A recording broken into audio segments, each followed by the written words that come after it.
Final Score Friday's 30th season with sports director Lane Casadonte and Sean Robertson. Sponsored by Toyota, Paramount Builders, and Reynolds Community College. Good evening, everyone. Thank you for joining us for Week 4 of Final Score Friday. Already a full month into the high school season. The cheerleaders from Henrico joining us. We just showed you the Warriors' big win last night over J.R. Tucker, but that is just the beginning of the 15 games we have to get through tonight. Which brings us to our game of the week, number 2, Thomasdale at 7th-ranked Glen Allen. Short snippet of that. Both undefeated, both with strong defensive efforts to open the season. These two had beaten their first 5 opponents by a combined score of 162-38. We expected a defensive battle tonight, and we kind of got it.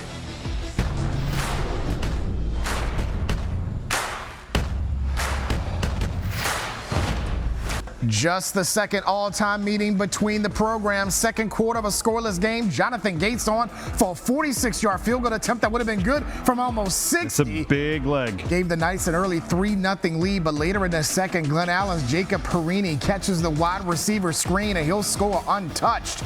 From 16 yards away, Jags take the lead 7-3 after Dale Muff the ensuing kickoff. Dallas Chavis around the right side. He'll get to the pylon for the touchdown. Glen Allen takes a 14-3 lead at the break. Student section feeling pretty good through the first 24 minutes, and in the second half, more from the Jags and from Chavis. His third rushing touchdown of the night. Glen Allen would score the final 28 points for a 28-3 win and their first 4-0 start in program history. Man, I'm blessed. I'm just blessed to be a character in these guys' story. Right, when they go on and they go to the next level, another person is coach. I'm just blessed and I'm thankful that I'm able to be a part of their story. And a big shout out and thanks to Perry Jones. He prepared me for this moment. With the shout out for Perry down at William and Mary. A good team with the Jags. Down to the 757 where our number 1 team, Dinwiddie, traveled to take on Maury. Commodores came up here and knocked off Highland Springs last week. Could they do it again this week? 7-0 Commodores. Torrey Newkirk. Well, you hear that name a lot. Yep. This one to LeBron Bond. And he gets behind the general defense and in for the score 13-0. Then Newkirk to Jaden Avery. Now you play to the whistle. Yep. Watch Mr. Avery. Is he down? No, he is not. They do not blow the whistle, and he's gone all the way to the house. All Commodores, one of the best teams in the state, as they roll up the Generals 47-7. Speaking of the Springers, they hosted undefeated Douglas Freeman tonight. Freeman hadn't beaten the Springers on the field since 2005. Highland Springs trying to avoid their first on-the-field 3-game losing streak since 1998. Devin Simmons, 54-yard punt return, add-on face mask inside the 30. That will lead to this. Darion Ferguson with a 4-yard touchdown run. Springers have an early 7-0 lead, but back come the Mavericks. And Kevin China, a 4-yard run up the middle. That tied the game up at 7. But here comes Ferguson and the Springers offense. Ferguson breaking tackles on his way to the end zone from 40 yards out. It's 13-7. Springers, nice dive to the pylon. Nelson Lane, the quarterback, he'll add on a 13-yard touchdown run. Springers break that 2-game losing streak, 50-14 the final.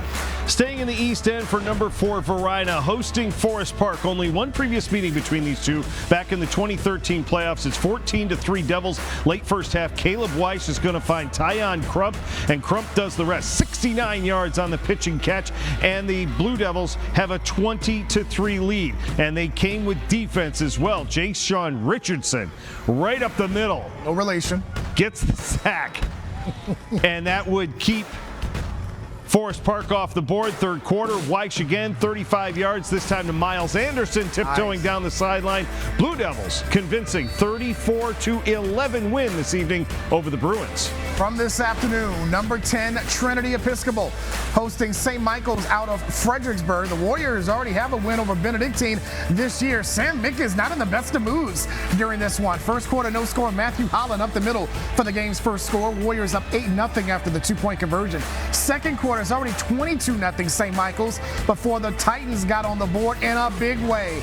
Davion Fats Brown down the sidelines to the house, 78 yards. It made it 22-7 Warriors. Later in the second, Austin Moyer He'll lob it to Tyler Owens, who finds the end zone to increase the lead to 28-7 at the break. St. Michael now 5-1 on the year after a 44-28 win. And they have 2 big wins here in the 804 already. Back down to Hampton Roads for Thomas Jefferson on the road at IC Norcom. Vikings have opened the season with 3 straight shutouts. Didn't get a 4th one tonight, but they were up 20-6 in the 3rd over the Greyhounds. Rashad Cherry, 89 yards in stride to Maury, and that made it 27-6. Pretty good combo there. Norcom tries to keep it close with a Carlick Phillips 13-yard touchdown run. They got to within 27-12, but got no closer. Cherry's going to tack on another touchdown run later in this one. Vikings are 4-0.